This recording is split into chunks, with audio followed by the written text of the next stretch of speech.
E aí, pessoal, como é que vocês estão? A Eduarda, eu tô devendo uma resposta para ela há uns 4 dias, né, Eduarda? Sim. Eu comecei a escrever, parei no meio, comecei a trabalhar. Meu filho, essa semana foi o cão. Ô, Saulo, você não quer ser estagiário meu, não? Uai, posso ser, uai? Eu vou te contratar, então. O que tem que fazer para isso? Tem que lançar diário de classe virtual, de aula virtual, de tudo que eu já fiz e eu não faço a menor ideia do que eu já fiz. Nossa, Aí que delícia, hein? vai ter que inventar. É a parte mais legal do professor. E aí, pessoal, como é que vocês estão? Eduardo, eu vou te responder, tá? Não esqueci, não. Eu tô bom, professor. Tá bem? Jeane, bem? Giovana? Michele? Tô bem. Tá bem? Lucas? Tamo Wesley indo. sumiu, né? Tá indo? O que que aconteceu, Luquinhas? Esse isolamento tá Ah, pesado? Tá, né? tá complicado, né? Desanimado. Tô desanimado? Michele, cadê você, Michele? Mimi? Eu vou contar um segredo seus aqui pra galera se você não aparecer. 3, 2, Michele. Michele. Ó, ela não tá escrevendo nem no chat. Michele tá dando tombo. Giovana, tudo bem, Giovana? Tinha mais gente, né? Tinha mais alguém. Tainá, tá tudo bem, Tainá? Na medida do possível. Na medida do possível também. Isolamento ou algum problema Ah, mais? não, já falei, minha amiga, eu tô meio que, tipo, meio pra baixo, porque, né, a gente tá de quarentena, então não dá pra ver. E eu não vejo ela desde o ano passado, porque ela foi fazer faculdade lá em Ouro Preto, né, então ela tava Nossa, morando lá. Aí tá desse jeito. é. A gente tá assim, né, gente? Vamos torcer para acabar. Já tem pelo menos 3 vacinas promissoras aí, 5 já na fase 3 de testagem. Quem sabe a gente não consegue uma coisa Nossa, boa. professor, Oi? essa imagem aí salvou meu dia, viu? Qual imagem? Qual imagem? Calma aí. Essa imagem do mapa aí, Do mapa? Por quê? da última aula. Aqui lá aí o menino explicando a aula, é que o Zé Ah, aquela Buceta foi lá boa foi lá e mesmo. invadiu o Morro do Alemão, aí o Morro do Alemão foi invadido. Achei muito engraçado. Ô, Saulinho, você viu isso? Você lembra? Cidade dos Homens? Do Laranjinha explicando a invasão francesa?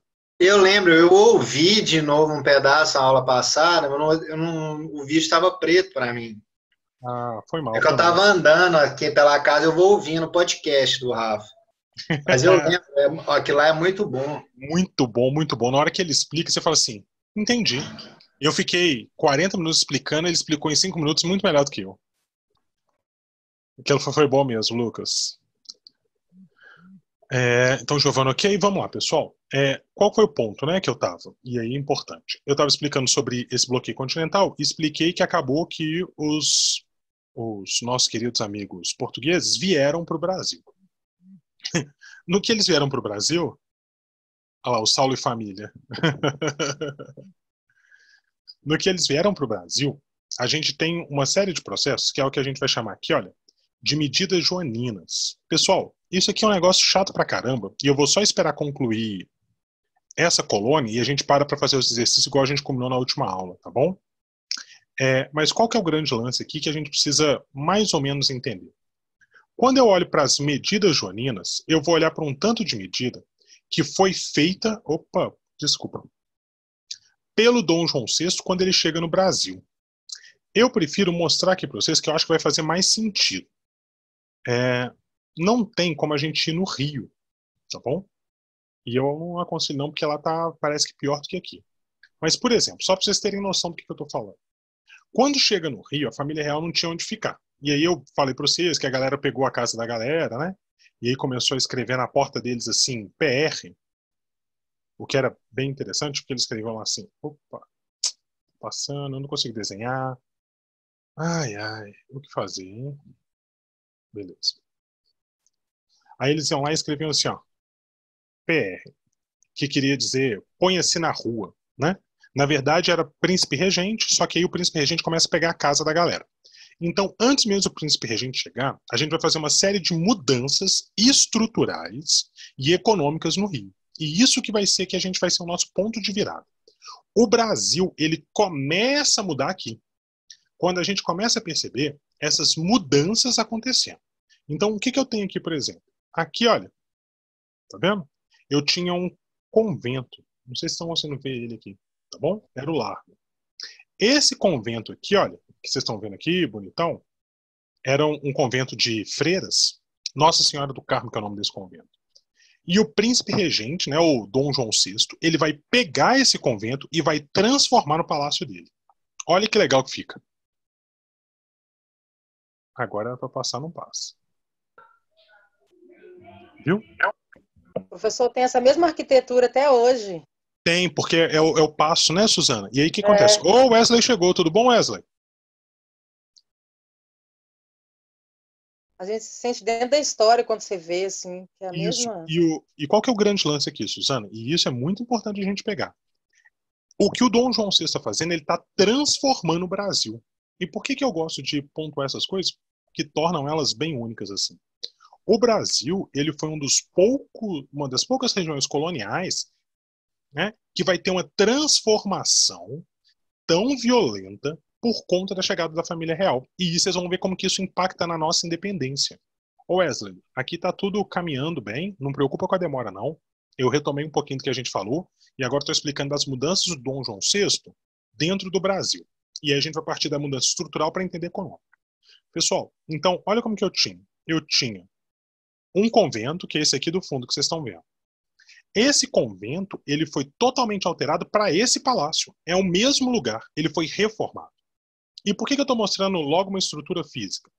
Para a gente poder entender que além dessas mudanças físicas que vão acontecer uma série de mudanças econômicas. Por exemplo, lembra que eu expliquei lá no comecinho que o Brasil só podia comercializar com Portugal? Só que agora Portugal estava dentro do Brasil. Se Portugal está dentro do Brasil, como vai fazer para comercializar? Vai precisar comprar coisas de fora. E aí, o Dom João VI acaba abrindo o comércio do Brasil. Então, o Brasil, né, a colônia brasileira, a colônia portuguesa, foi a única que vai vivenciar essa experiência. De poder, por exemplo, receber legalmente produtos ingleses. E por que isso é tão significativo? E aí, talvez depois o Saulo entre nisso melhor do que eu. Quando começa a entrar um produto inglês aqui, o nível do produto inglês ele vai ser muito melhor e muito mais barato. E aí as pessoas aqui do Brasil, elas começam a trocar o produto português, que era de qualidade inferior e muito mais caro, por um produto inglês, com qualidade superior e muito mais barato. Porque a Inglaterra ela já tinha feito a revolução industrial dela. Então uma camisa inglesa era muito barata diante de uma camisa portuguesa.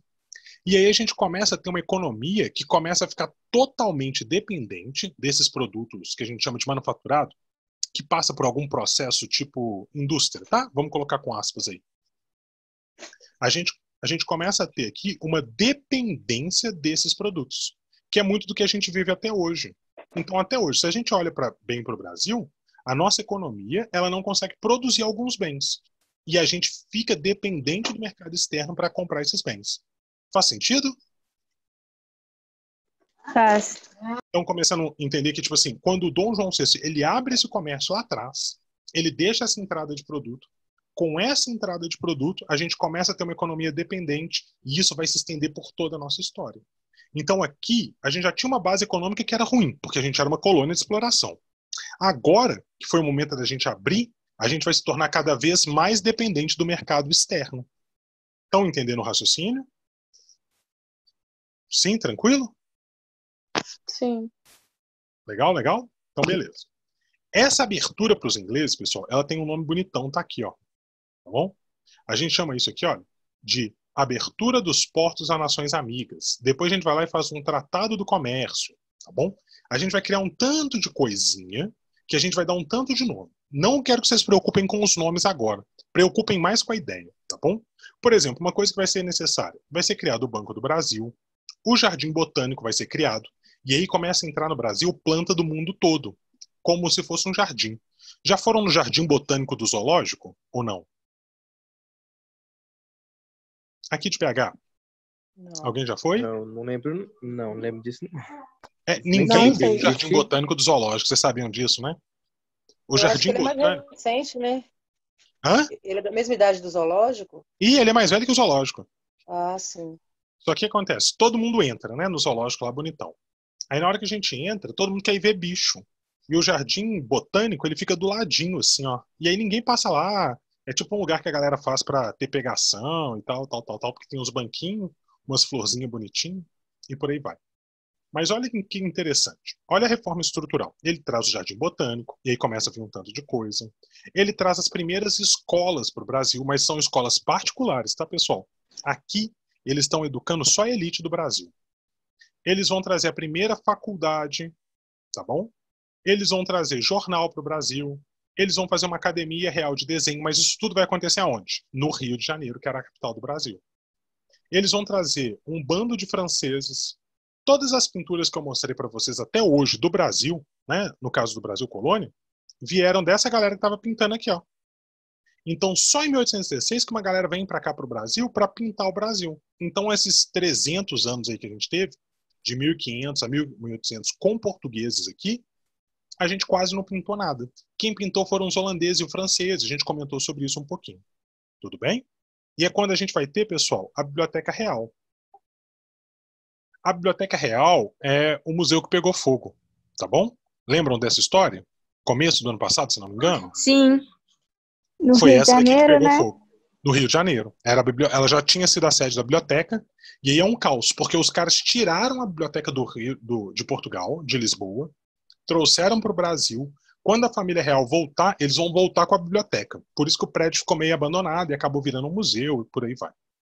Tranquilo aí? Pensem muito mais, pessoal. Olha para você ver. Não é para vocês decorarem tudo isso, porque não tem como. Pensem muito mais nas mudanças que vão acontecer, que olha, o Brasil está se transformando. Eu estou trazendo artista, então a galera está pensando diferente. Eu estou trazendo um banco, porque eu estou trazendo dinheiro, então eu tenho que pensar numa economia diferente. Eu estou criando uma economia com a Inglaterra agora. E isso que é importante. E eu tenho mudanças estruturais. O Rio de Janeiro, por exemplo, ele começa a ter um plano de onde abrir rua, onde não pode abrir rua e por aí vai. Tá bom? Esse daqui é o Jardim Botânico do Rio, tá bom? É o mais antigo do Brasil, assim, oficial, tá bom? Essas palmeiras são chamadas de palmeiras imperiais. Isso parece Elas a eram... Praça da Liberdade. Exatamente. A Praça da Liberdade era para ser isso daqui. Sabe por quê, Lucas? Olha a ideia que isso dá. O nome da palmeira é Palmeira Imperial. Quando você terminava essa avenida, o que tinha aqui na frente? A casa de campo do rei. Então, quando você entra na Praça da Liberdade, qual que é o caminho que você está indo? Para o Palácio da Liberdade. Viu que a gente não trocou os nomes? A gente só trocou as figuras. Porque a gente podia chamar de casa, de sede administrativa do governo republicano, porque era outro, né? Só que a gente é acostumada com o poder. E aqui, tá vendo? Por que essa palmeira é chamada de imperial? Porque ela fica parecendo que ela tá fazendo uma saudação ao rei, tá vendo? E aí o rei vinha caminhando aqui até chegar na casinha dele de campo lá. Na Praça da Liberdade eles fizeram a mesma ideia. Você chega lá, encontra a palmeira imperial e aí você vai rumo ao poder de Minas, ao Palácio da Liberdade. Quando na verdade os nomes aí estão meio estranhos, né? Se é liberdade não pode ter um rei. Faz sentido ou não? Tô viajando. Faz sentido. Faz sentido, não é? Tipo assim, se eu tô falando de liberdade, se eu tenho um rei, eu já tô tirando a liberdade da galera. As palmeiras eram pequenininhas quando o Dom João VI plantou, viu, galera? Elas são as primeiras que chegam no Brasil, inclusive, esse tipo de palmeira aqui com ele. E aí, pessoal? Calma aí, eu pulei alguma coisa. Eu já volto nisso daqui, tá? O que eu vou fazer? Eu vou explicar agora a ida da família real e depois eu volto umas revoltas para a gente poder não perder. Coisas legais que o Dom João VI fez. Primeira coisa. Lembra que eu contei para vocês que o Napoleão ele tinha ameaçado geral quando eu estava explicando do mapa, e o Lucas lembrou muito bem? E aí o Napoleão falou assim, olha, se você continuar fazendo comércio com a Inglaterra, eu vou te invadir. A França realmente invadiu Portugal, tá bom?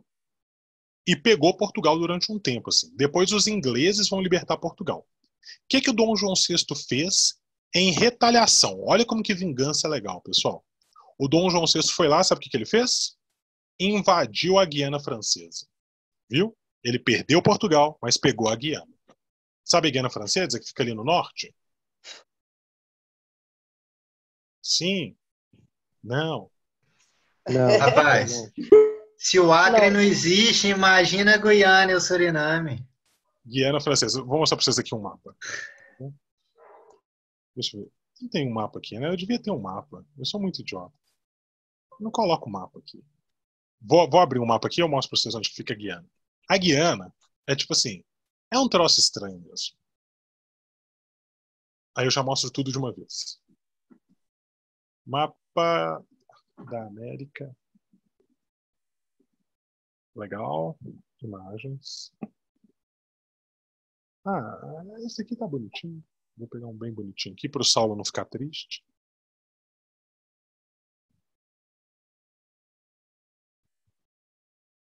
Ah, legal, legal, legal. Compartilhar minha tela aqui para vocês poderem ver. Olha aqui, pessoal. Vocês já devem estar vendo aí, correto? Share. Não. Ok? Todo mundo Agora vendo? Agora tá aparecendo. Legal. Olha aqui, pessoal. O Brasil estava aqui, né? Aí aqui, ó. Rio de Janeiro aqui. A gente está formando esse território, tá bom? E aí a gente foi lá, o Dom João VI perdeu Portugal. Aí ele veio aqui, tá vendo? Ó, e pegou a Guiana Francesa, que é esse pedacinho aqui. Tá bom? Foi o que a gente fez porque a França invadiu a gente descontou na França. Viram um pedação de terra que a gente pegou? Super importante, que vocês nem conheciam. Realmente. Mas o Dom João VI foi lá e fez um negócio interessante. Ele fez uma investida militar e ele anexou o Uruguai ao Brasil. O Uruguai, ele era nosso. A gente chamava o Uruguai de província Cisplatina. Alguém sabe falar por que era importante dominar o Uruguai? O que será que tinha no Uruguai que era tão importante para o Dom João VI controlar? Prata? Prata? Não, já não tinha muita prata não, Suzano. E mesmo assim, a região ali nunca teve muita prata, até onde eu sei, não. Outro chute, vamos lá. O que tem no Uruguai que é importante, hein? Centro de navegação ali por baixo, alguma coisa assim? Olha, Duda foi bem. Olha aqui, pessoal. O Uruguai, ele é a saída do Rio da Prata. Então, olha aqui. Tá vendo aqui o Rio da Prata? Ó. Ele vem aqui, ó. E ele tá contornando aqui. Então, e ele é super navegável. A galera daqui, do Uruguai e da Argentina, eles empolgam tanto com o Rio da Prata, que eles chamam o Rio da Prata de mar. Vocês acreditam nisso? Eles chamam de Mar del Rio de la Plata. Os argentinos adoram. Aí, o que o Dom João VI queria fazer? Controlar essa saída aqui, porque é uma saída estrategicamente importante. E era o jeito que ele tinha de controlar o comércio na região, porque aí ele podia ser o cara poderoso da região. Faz sentido? Tranquilo? Sim. O Uruguai foi nosso, viu, pessoal? É por isso que a gente costuma falar que a gente vai ter daqui a pouco o Império do Brasil. Vocês entendem o que é um império e o que é um rei, um reinado? Ou não? Qual que é a diferença? Tipo assim, o reino do império. Ah, tipo assim, império é como tipo, o pessoal chegou aqui, aí já estabilizou lei, comércio, já tá uma coisa mais ampla. Faz sentido, tá quase, Duda, mas eu posso chamar isso de reino do Brasil. Entendeu? Tipo assim, vamos imaginar, vamos pegar duas monarquias. A Inglaterra, ela já foi um império e agora ela é só um reino da Inglaterra, né? Qual que é a diferença do imperador para o rei, por exemplo? Entende o que eu quero dizer? É o tamanho do território? Será? É a organização? O que vocês acham?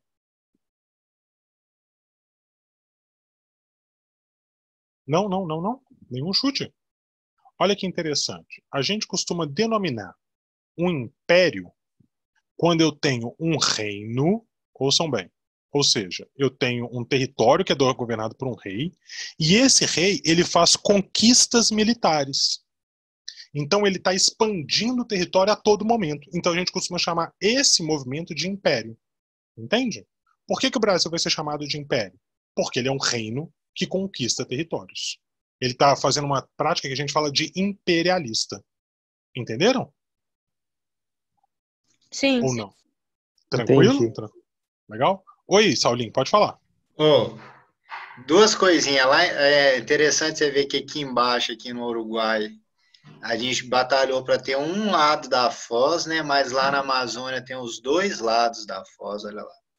Ah, aqui? Ué, a gente tem... Não, lá na foz. Aí, ó. Os dois... O Brasil, tipo assim, um grande rio também, entendeu? É. E você tem os dois lados. Mas aqui é o controle todo do Brasil, né, Saulinho? É, controle todo do Brasil, e ali é a área de disputa. Exatamente. E outra coisa que você falou aí agora da questão do império, tem muito a ver com a primeira questão que a gente fez de expansão imperialista lá de Israel e da Palestina. A gente fez uma questão de 2 mapas. Só nessa hora eu tava só com... Eu coloquei o mudo, mas eu vi o mapa. Através do mapa passa essa ideia aí de expansão. De dominação, né? É. É isso aí. Então entenderam o que a gente fez, né? Esses dois movimentos. Pessoal, o que eu preciso para construir o caminho da independência com vocês? Eu preciso mostrar para vocês uma coisa muito importante. Ok. Legal? Vocês estão vendo a tela tranquila aí? Sim. Voltou pro PowerPoint? Sim. Ou tá no meu mapinha? PowerPoint, né? Tá no PowerPoint. Legal. Fechou. Pessoal, então a gente faz essas reformas todas. Tem uma hora que o Brasil vai ser levado à categoria de Reino Unido a Portugal, porque teve o Congresso de Viena, o Napoleão foi derrotado, etc. e tal. Só que mesmo com o Napoleão derrotado, ouçam bem, e talvez isso aqui seja um ponto importante. O Napoleão, ele foi derrotado lá na Europa, etc. e tal, né? Vocês lembram como é que foi o processo? Vocês já estudaram isso? Não, né? A Marisa não tá nisso, não, de tá? Napoleão, não. Não, né? A Marisa tá na Idade Média. Não, ainda não. Mas Sim. assim, ó, vou dar uma pincelada rápida aqui que rolou basicamente. A gente tinha aqui a Inglaterra. A Inglaterra tava brava pra caramba com o nosso querido amigo Napoleão, porque o Napoleão tava dominando geral. E o Napoleão, ele começou a abusar da sorte. O que eu quero dizer com isso? Ele tava lá, super ultra mega bravo, né? A Inglaterra bravíssima. E o Napoleão, ele tava nadando de braçada na coisa. Ele já tinha anexado pra cá, conquistado isso tudo pra cá, né? Tudo que tava aqui colorido já era dele, assim, mais ou menos. E aí, o Napoleão, ele tinha uma tática de guerra que a gente chama de guerra relâmpago. O que é a guerra relâmpago? Ele tinha feito um exército muito grande, muito forte e muito rápido. E por que o exército dele era muito rápido? Porque quando o Napoleão lutava, ele mandava o soldado na frente, então vinha aqui, ó, as tropas de soldado vinham aqui. E depois ele mandava os comboios de comida, porque os comboios de comida, de armamento, de suprimento, eles são mais devagar, né? Obviamente. Ainda mais naquela época, não tem nem carro. Então o que acontecia? Esses caras vinham muito mais rápido do que qualquer exército. Faz sentido a ideia? Ele separou os destacamentos aqui. Em vez da comida sempre acompanhar o exército, a comida sempre chegava depois. E o que eles faziam para comer, então? Normalmente essa galera aqui, eles roubavam. Eles praticavam o que a gente chama de pilhagem. Roubavam geral. Então ele chegava numa cidade quando estava conquistando. O Napoleão estava empolgando e ele resolveu invadir aonde? A Rússia. Porque ele queria ser muito maior do que o Império Romano. E aí, ele estava de boa. Só que a galera toda já estava muito possessa com ele, porque o Napoleão, quando ele governava e dominava um lugar, ele ia colocando os amigos e parentes deles. Ele colocou o irmão dele para ser rei da Espanha, e a galera odiou, e por aí foi. Quando ele chegou na Rússia, rolou um problema. Por quê? O que o czar russo fez? E aí é uma sacada genial. Já ouviram falar disso? Tô falando besteira? Tipo assim, tô chovendo molhado, já sabem essa história? Não. Eu sei que a família russa foi toda embora. Não foi nessa não. Foi na sim. anterior. Foi na posterior, foi na do Hitler. Viu, Suzana? Entendi. O que o czar russo fez? Esse aqui é o Alexandre VI, se não me engano. Ele, mais ou menos, ele viu qual que era o caminho que o Napoleão tinha que tomar, porque senão ele não conseguia comida nas cidades. Então vamos imaginar que ele fosse passar por essa cidade, essa cidade, essa cidade, até chegar em Moscou, tá bom? O czar mandou fazer uma tática chamada terra arrasada. Então ele foi lá e tirou a galera das cidades, arrancou os telhados das casas e queimou a plantação. E aí o que rolou então na prática? O exército do Napoleão chegou, né? Vou fazer ele de vermelhinho aqui. O exército do Napoleão chegou aqui, chegaram os soldados. Tinha gente aqui? Não. O que eles fizeram? Prosseguiram para a próxima cidade. Tinha gente aqui? Não. Tinha gente aqui? Não. Eles estavam aqui na frente e a comida estava aqui atrás. Professor, mas tudo bem. Eles podiam esperar, ou eles podiam tentar voltar. Só que aí vem o grande trunfo da Rússia daquele momento. Que foi o quê? O inverno. O frio. E aí a galera começou a morrer congelada aqui. E de fome. Não dava para voltar, porque o inverno, né? A Sibéria tá para cá. E aí tem umas correntes aqui caóticas que foram pegando e congelando e matando. Então a galera que não morreu de fome, morreu de frio. Mas como que tipo informação que chegou antes, eles descobriram qual que era a tática russa antes? Não, eles não descobriram. Os russos fizeram, entendeu, Suzana? E aí é porque eles já tinham sacado como que era esse esquema de trabalho do Napoleão. Aqui, por exemplo, na região da Europa, né, nessa Europa mais quentinha aqui, vamos dizer, não rolava de fazer isso porque era tudo muito perto, entendeu? Se você deixasse uma cidade desabitada, você ia para a próxima, não tinha cidade pra caramba. Aqui na Rússia, não. A Rússia é um caldeirão de culturas e o frio é muito punk. E esse exército, como ele andava separado da comida para ser mais rápido, o que fazia muito sentido, ele não tinha como chegar na comida antes. Teve uma parte do exército que tentou voltar, e aí a galera morreu congelada, assim, ó. Quando os soldados chegaram, a galera estava congelada até a cintura e mortas. Não rolava, gente. Não rolava. Então, o czar foi muito, muito, muito inteligente, porque na mão a mão ele também não ia enfrentar os russos. Essa foi a primeira grande derrota do Napoleão. Depois, a Inglaterra, que estava pistola aqui, ela conseguiu juntar a galera todinha e começou a descer a porrada do Napoleão, todo mundo junto. Aí eles vão vencer o Napoleão, ele vai tentar voltar, e por aí vai. E aí, quando ele é derrotado... Oi, pode falar. Eu não sei se está certo, mas o meu professor de história falou uma vez que se Napoleão chegasse aí para Portugal, ele não ia ganhar, porque o exército dele estava tão fraco e tão pequeno que Portugal tinha chance de ganhar. Tinha, porque foi quando o exército acabou de voltar daqui, entendeu?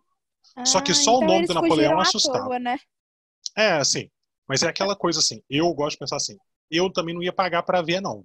Sabe, tipo assim, vai que desse errado, sabe?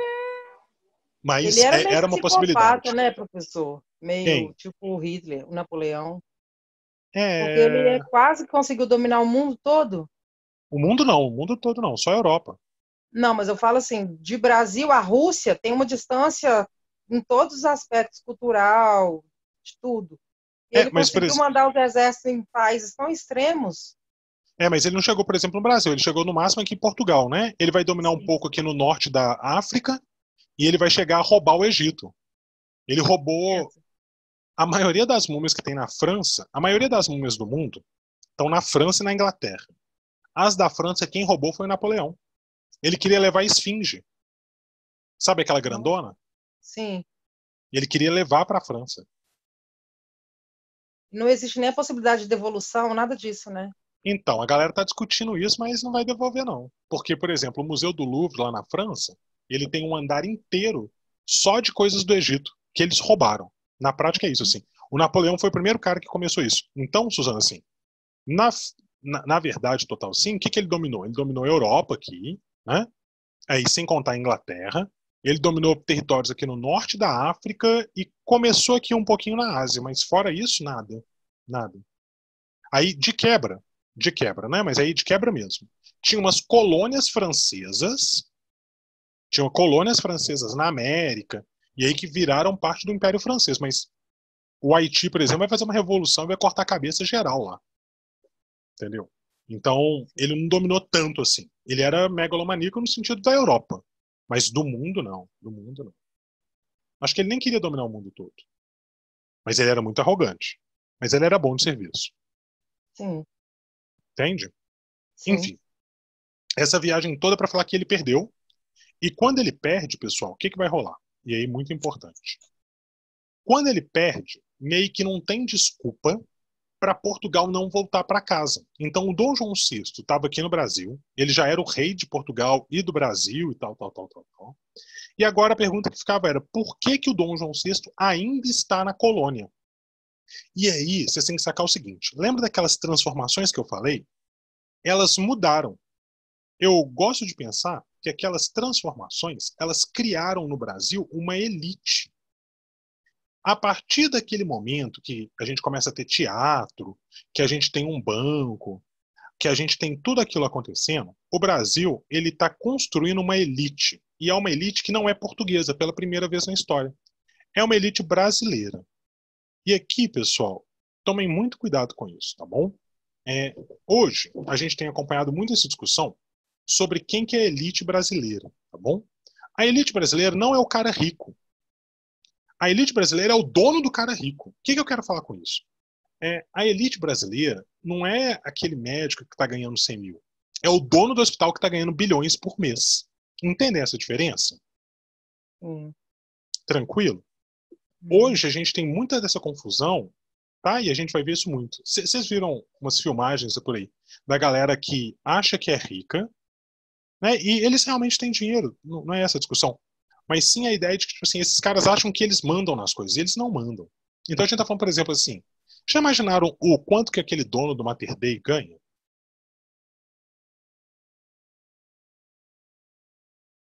Não, né?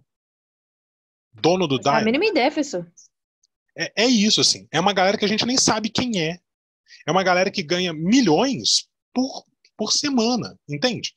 Não é um médico que tá ganhando 100 mil. Essa galera é rica, tudo bem. Mas a gente tá falando de uma elite que tá realmente mandando nessa estrutura do Brasil. E essa elite, ela foi criada aqui com Dom João VI. E aí, eles mandam até mais que o presidente, né, professor? Muito mais, Suzana. É a galera que fala assim, olha, é o dono do Itaú, gente. Entende? A gente não tá falando, tipo assim, do gerente que ganha, né, 200 mil. Não, a gente tá falando do cara que ganha milhões mesmo.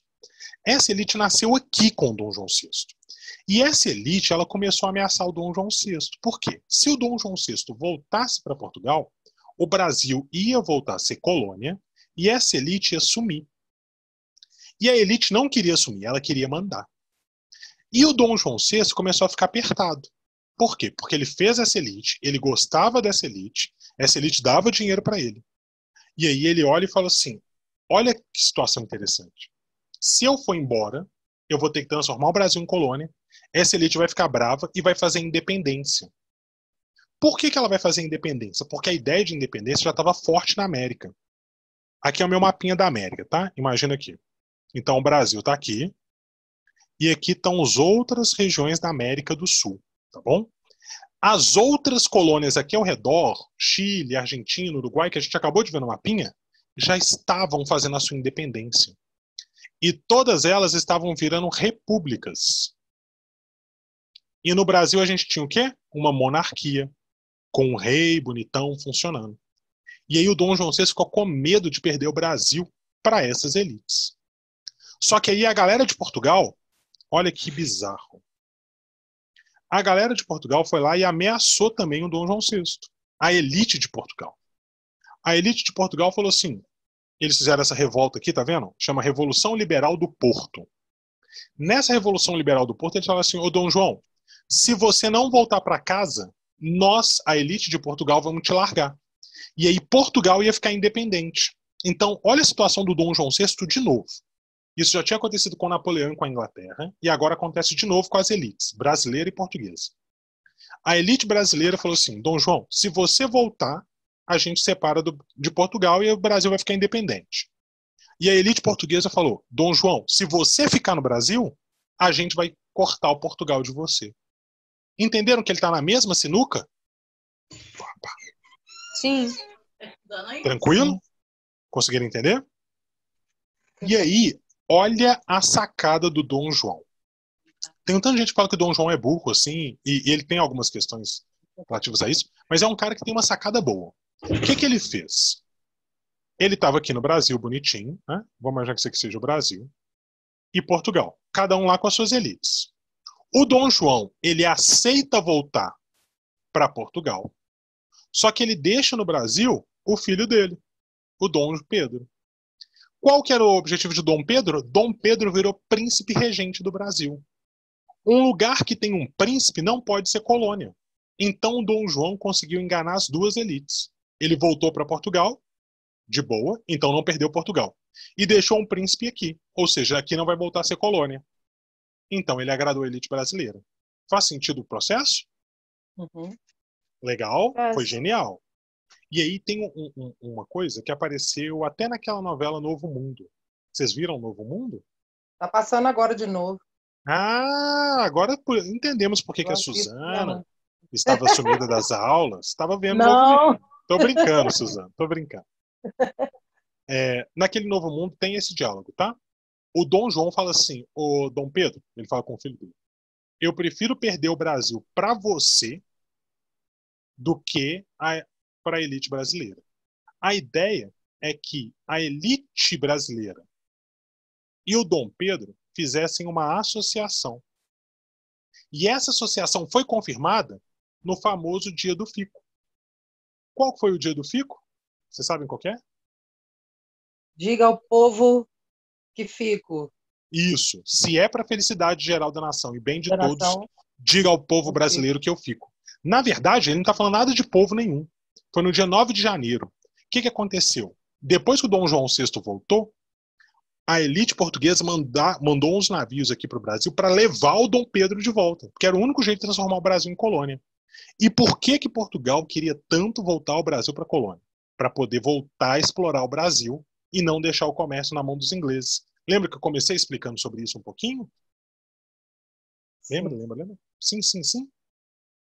Que agora a gente comprava da Inglaterra, etc e tal? Sim. Lembro. Sim. Então, o que acontece? Eles queriam voltar a gente a ser colônia para parar de comercializar com a Inglaterra e eles poderem ganhar dinheiro.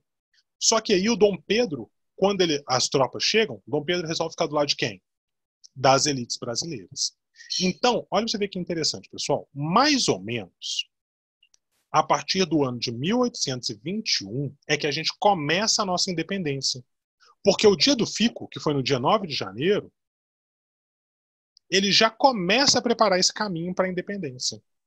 Entende? Não é aquele 7 de setembro. Aquele 7 de setembro é uma data comemorativa. Aquilo ali não foi nadinha da independência. Aquilo ali foi só o resultado final. E provavelmente nem foi dia 7. Mas a gente não vai discutir isso longamente. A gente tem que discutir que houve um processo para que isso acontecesse.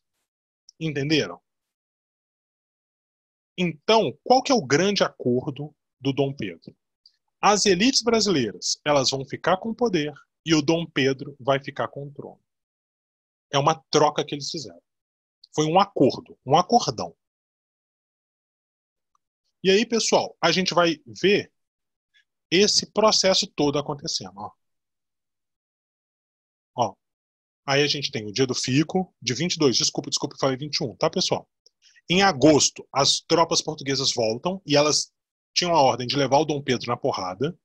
E aí, meio que oficialmente, em setembro, tudo bem? O Dom Pedro fala assim, galera, não vou. E aí ele assina um documento, que é o documento de independência. Quando chega em dezembro, ele vai ser coroado imperador do Brasil. E aí, a monarquia portuguesa e a monarquia brasileira, elas se separam. E o Brasil se torna independente. Só que a gente vai ver agora como que a gente negociou a nossa independência. Vocês vão ver que a gente teve revolta de independência, só que mais ou menos a gente pagou pela nossa independência. Por exemplo, o Dom João VI, ele reconheceu que o Brasil era independente. Se o Brasil pagasse para ele uma quantia de 2 milhões de libras esterlinas. E aí o que o Brasil fez? Pagou. Mas o Brasil tinha dinheiro para pagar? Não. Aí o Brasil pegou dinheiro emprestado com quem? Com a Inglaterra. A gente já começou a nossa independência com uma dívida externa de 2 milhões de libras esterlinas. que era muito dinheiro na época. Até hoje, até hoje. Aí vem a coisa mais engraçada de todas. Então o Brasil pegou dinheiro com a Inglaterra para pagar Portugal. Fechou? Aí Portugal foi e recebeu esses 2 milhões, correto? Sabe o que Portugal fez com esses 2 milhões? Não? Pagou uma dívida que tinha com a Inglaterra de 2 milhões de libras esterlinas. Quem que ganhou 2 vezes? A Inglaterra. Não Tá entendi. entendendo? Olha aqui. Vou tentar desenhar de novo. A Inglaterra, Portugal tinha uma dívida com a Inglaterra de 2 milhões, tá bom? Pegou isso daí? Uhum. Aí, o Brasil ficou independente. Aí Portugal falou assim, Brasil, para eu reconhecer a sua independência, eu quero que você me pague 2 milhões de libras esterlinas, porque precisava pagar a Inglaterra. Beleza? Tranquilo? Sim. Aí, o Brasil foi lá e pagou. Só que para o Brasil pagar, ele pegou esse dinheiro emprestado com quem? Com a Inglaterra. Com a Inglaterra. A Inglaterra emprestou para o Brasil ia pagar tipo 6 milhões depois, né, com juros e tal. Aí o Brasil passou esse dinheiro para Portugal pegou esse dinheiro e passou para a Inglaterra. Entenderam como que a Inglaterra está ganhando muito mais agora? Uhum. Fechou? Entenderam a cadeia aqui? É por isso que é um país milionário até hoje, né, professor? Mas sabe cobrar, sabe emprestar, sabe explorar as pessoas, tadinhas, né? E aí, pessoal, só para eu não perder isso, tá bom? Eu já vou liberar vocês para vocês estarem hoje. A gente tem guerras de independência na Bahia e no Grão-Pará. Por quê? Porque portugueses da Bahia e do Grão-Pará, tá? Que é quase que seria o Pará, eles começaram um movimento de falar que eles não aceitavam a independência. E aí os brasileiros foram lá e mataram eles, desceram a porrada, deu certo. O Uruguai aproveitou para poder também fazer a sua independência do Brasil. O Brasil teve que pegar mais dinheiro com a Inglaterra para pagar mercenários, ou seja, pessoas que lutavam por dinheiro, para poder lutar nessas guerras aqui. E aí, em consequência disso, a gente teve um aumento de impostos. Aí, isso daqui da unidade territorial, eu vou discutir com vocês na próxima aula, porque eu vou mostrar como que a gente vai construir a ideia de Brasil agora. Pegaram a ideia? Sim. Sim? Dúvidas? Não. Não. Não? Tranquilo? Sim. Beleza? Pessoal, então o que eu vou fazer aqui? Eu vou parar aqui e aí na aula que vem a gente vai fazer só exercícios. Combinado? Vocês querem mais alguma coisa? Não, acho que combinado. Combinado? Vocês querem que eu mande exercício antes? Como é que vocês querem? Vai do jeito que você achar melhor aí. Não, do jeito que vocês acharem, Suzana. Porque tem que ficar bom É pra porque, vocês. tipo, a gente nem acabou ainda essa matéria ainda, começou agora, né? Seria legal, tipo, indo mandando exercício, tipo, pouco a pouco, sabe? Pra gente fixando, porque Posso. como a matéria é bastante grande também. Posso. Eu vou parar aqui e a gente faz então esse dos exercícios, viu? Mas vocês podem me contar o que vocês querem. Vocês querem mais vídeo? Vocês querem mais exercício? Vocês querem, sei lá, fofoca? Tá bom? Tá bom. Tá bom? Então, pessoal, se tiver dúvida, pode falar. Se não, boa Deixa eu noite te pra perguntar uma vocês. coisinha. Oi? Então, a Inglaterra era como se fosse, tipo, o banco que emprestar dinheiro pro povo.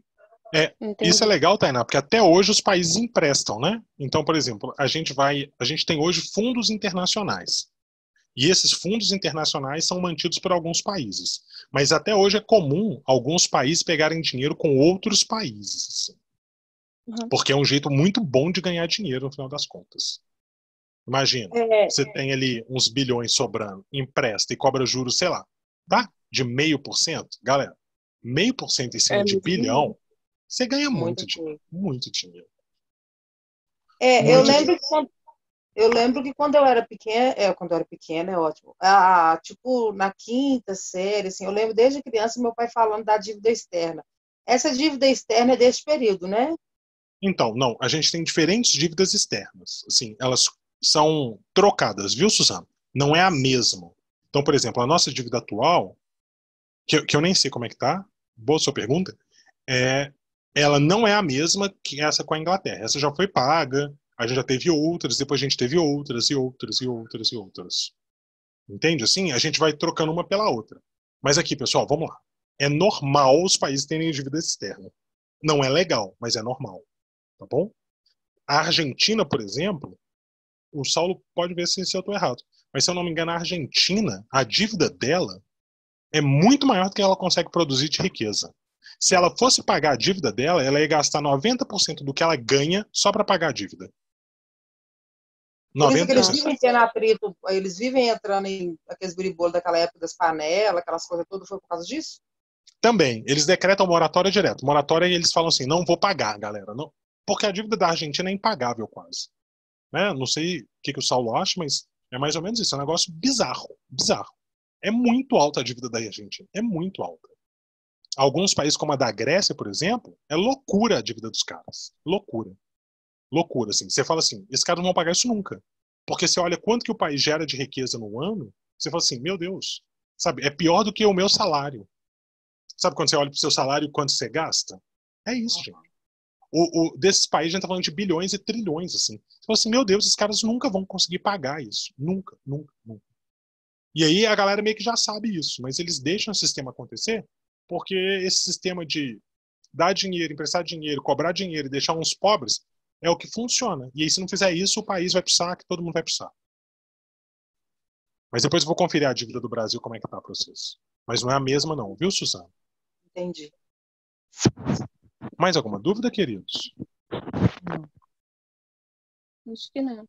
Não? Tranquilo? Então, boa noite para vocês. Sextou, viu? Obrigada, professor, pela aula. Boa Obrigado. noite. Eu não esqueci de você noite, não, viu, Duda? professor. Boa noite, Boa pessoal. noite. Viu, tá bom. Obrigada. Esqueceu, gente. Michele. Olha. Tava sumida, Michele. Obrigado, Wesley. Você tava Obrigado, onde, professor. Michele? Boa noite. Boa noite, Luquinhos. Tá na aula? Você tava na aula, Michele? A gente te chamou aqui mais cedo, Michele. Sério, eu não ouvi, desculpa. É, Michele, ó. Ó, ó, ó, É ó. porque eu tô trabalhando também, sabe? Como é que é? Eu tô trabalhando também. Tá trabalhando? Agora? Aham. Nossa. Você tava onde? Você tava trabalhando aonde? No? Antes, Você tava trabalhando aonde? Supernossa. No Super Nosso. Achei que era no Verde Mar. E você tá aí no Super Nosso? Você tá matando Não, serviço? não, eu tô aqui perto da escola mesmo. Na lanchonete aqui. Ah, entendi. Então tá, mas você tá bem, né? Ou não? Você tá bem, Michele? Tô sim. Então E tá bom. você? Ah, estamos aqui nessa A quarentena, Jennifer né? mandou um abraço. Oi? A Jennifer mandou um abraço. A Jennifer tá aí. Coloca ela na linha aí. Não, ela tá aqui hoje não. Falei com ela. Ah, manda um outro abraço pra ela e fala pra ela parar de ir no Mirante, que ela tá cheia de coronavírus. Tchau, professor. Tchau, Obrigada. tchau, Suzana. Tchau, Michele. Fiquem Tchauzão. bem aí, viu, pessoal? Tchau. Tchau, tchau. O Saulinho foi embora. Só tem eu aqui.